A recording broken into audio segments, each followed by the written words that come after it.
कथा अन्नपूर्णा देवीची। काशी नगरीमध्ये धनंजय नावाचा एक विद्वान ब्राह्मण राहत होता। त्याच्या बायकोचे नाव होते सुलक्षणा। त्यांच्या घरात 18 विश्व दारिद्र्य होतं। एक दिवस बायको बोलल्यामुळं धनंजयाला खूप वाईट वाटलं आणि त्याने शंकराची तपश्चर्या करायला सुरुवात केली। 3 दिवस त्याची ती अखंड तपश्चर्या झाल्यानंतर शंकराने त्याच्या कानाजवळ अन्नपूर्णा अन्नपूर्णा अन्नपूर्णा असे शब्द उच्चारले। त्याला त्याचा अर्थ कळाला नाही, म्हणून त्याने तपश्चर्याला पुन्हा सुरुवात केली। तेव्हा शंकराने त्याला रात्री दृष्टांत दिला, मुला, तू पूर्व दिशेला जा, तुझे मनोरथ पूर्ण होतील। दुसऱ्या दिवशी तो त्या दृष्टांताप्रमाणे किंवा दृष्टांतात सांगितल्याप्रमाणे पूर्व दिशेला निघाला। बरेच दिवस गेल्यानंतर एका पौर्णिमेच्या रात्री तो एका सरोवराजवळ पोहोचला। तेथे हजारो सुंदर अप्सरा एक व्रत करत असलेल्या त्याला दिसल्या। त्याने त्यांना विचारले, हे अप्सरांनो, तुम्ही काय करत आहात? अप्सरा म्हणाल्या, आम्ही अन्नपूर्णेचे व्रत करत आहोत। हे व्रत कोणीही करू शकतो।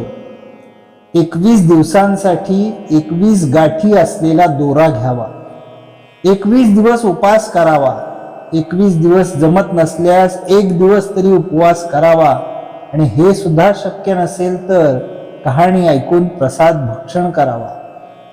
उपवास करून कहाणी ऐकायला कोणी मिळाले नाही तर पिंपळाचे पान समोर ठेवावे, दिवा ठेवावा आणि शंकर पार्वतीला साक्षी ठेवून कहाणी ऐकल्याशिवाय अन्न घेऊ नये। चुकीने अन्न ग्रहण झाल्यास दुसऱ्या दिवशी परत उपवास करावा। व्रत करायच्या दिवशी रागवू नये, खोटं बोलू नये। हे व्रत केल्याने आंधळ्याला दृष्टी मिळते, दुळ्याला पाय येतात, निर्धनाला पैसा मिळतो, पुत्र नसलेल्यांना पुत्र लाभ होतो। जो कोणी मूर्ख असेल त्याला विद्या प्राप्त होते, आणि जी जी इच्छा धरून हे व्रत करेल त्याची ती इच्छा पूर्ण होते।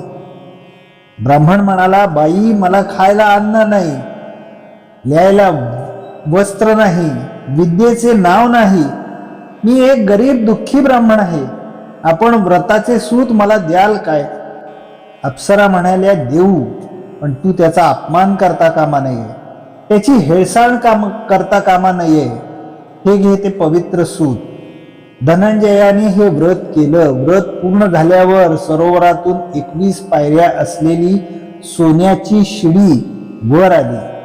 धनंजय शिडीवरून खाली उतरू लागला। शिडीवरून खाली उतरल्यावर त्याला अन्नपूर्णेचे मंदिर दिसले। सोन्याच्या सिंहासनावर देवी अन्नपूर्णा बसलेली होती आणि शंकर दोन्ही हात जोडून याचकाप्रमाणे तिच्या समोर उभे होते। किन्नरी देवीवर छत्र चामरे ढाळीत होत्या। यक्ष स्त्रिया सशस्त्र पहारा करत होत्या। ते पाहून आश्चर्यचकित झालेला धनंजय पुढे गेला आणि त्याने त्या माता अन्नपूर्णेचे पाय धरले। देवी हसून म्हणाली, वत्सा धनंजया, तू माझे व्रत केले आहेस, मी तुझ्यावर प्रसन्न झाले। तू सुखी होशील, सगळे जग तुझी वाहवा करेल, तुला काहीही कमी पडणार नाही। देवीने आपला वरदहस्त धनंजयाच्या डोक्यावर ठेवला। त्याबरोबर विद्या देवी त्याच्या जिभेवर नाचू लागली। त्याला अत्यानंद झाला। त्यानेच त्याला मूर्छा आली। शुद्धीवर येऊन पाहतो तो आपण काशी विश्वेश्वराच्या मंदिरात आहोत असे त्याला आढळून आले। तो घरी गेला, सर्व हकीकत बायकोला सांगितली। मातेच्या आशीर्वादाने त्याच्या घरी भरभरून संपत्ती येऊ लागली। त्याचे दुःख दारिद्र्य दूर झाले, त्याचा मान सन्मान वाढला, त्याचे नातेवाईक त्याला मान देऊ लागले। पुढे बायकोला मूल होत नाही म्हणून त्याने दुसरे लग्न केले आणि तो निराळे घर बांधून राहू लागला। एके दिवशी सुलक्षणा आपल्या नवऱ्याला म्हणाली, महाराज, आपल्याशी माझे एकच मागणे आहे। आपल्याला हे वैभव आणि सुख मिळाले आहे ते माता अन्नपूर्णेच्या प्रसादाने मिळाले आहे, तरी आपण तिचे व्रत सोडू नये। तिचे बोलणे ऐकून तो तिच्या बरोबर व्रत करण्यास बसला. दुसरीला यातले काहीच माहीत नव्हते. ती आपली नवऱ्याची वाट बघत बसली. 1 दिवस झाला, 2 दिवस झाले, असे 18 दिवस झाले तरी धनंजय परतला नाही. शेवटी तिला समजले की आपला नवरा आपल्या सवतीकडे गेलाय. तो तिच्याकडे 18 दिवस राहिलाय. तिच्या अंगाचा तिळपापड झाला. ती रागाने लाल होऊन तिथे गेली. तिने धनंजयाची बकोटीला धरून त्याला घरी आणले. व्रताचे अजून 3 दिवस शिल्लक होते. घरी आल्यानंतर धनंजय रात्री झोपी गेला. बायकोला त्याच्या हातात असलेला दोरा दिसला. तिने तो तोडला आणि चुलीत जाळून टाकला.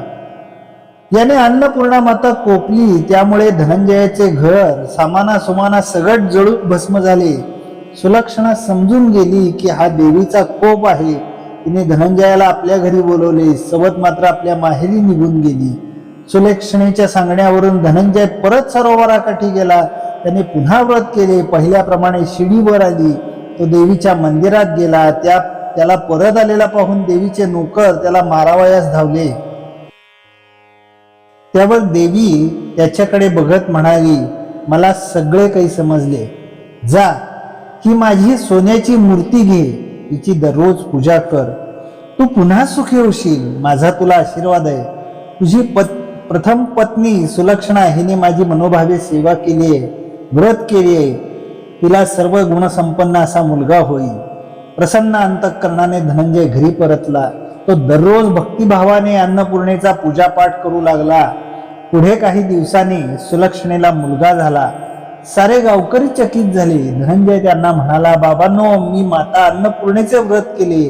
देवी प्रसन्न झाली आणि तिच्या आशीर्वादाने आजचे वैभव, मान सन्मान आणि पुत्र लाभ मला झालेला आहे. ते ऐकून त्या गावातील श्रीमंत शेठजीने पण व्रत केले. त्यालाही मुलगा झाला. त्याने अन्नपूर्णेचे मंदिर बांधले. मोठ्या समारंभाने त्याने मंदिरात देवीची स्थापना केली. धनंजयालाच तेथे पुजारी म्हणून नेमले. आता धनंजय आपल्या बायको मुलांसह त्या मंदिरात राहू लागला. त्याला खूप धनदौलत मिळू लागली. पुढे दुसऱ्या बायकोच्या माहेरी दरोडा पडला. सर्व घरदार चोरांनी लुटून दिले. तिला पोटासाठी दारोदार भीक मागावी लागली. तिच्या अण्णांना देशाची हकीकत सुलक्षणेच्या कानावर आली. तिने तिला घरी आणले. नाहूमाखू घालून चांगले कपडे दिले. तिला आपल्याजवळ ठेवून घेतले. मातेच्या कृपाप्रसादाने धनंजय, सुलक्षणा आणि त्यांचा मुलगा यांना सुख आणि मानमान्यता मिळाली. ती सगळीजण सुखी झाली. तसे सुख आपणा सर्वांना देवीच्या कृपा आशीर्वादाने मिळो, हीच माता अन्नपूर्णेच्या चरणी प्रार्थना.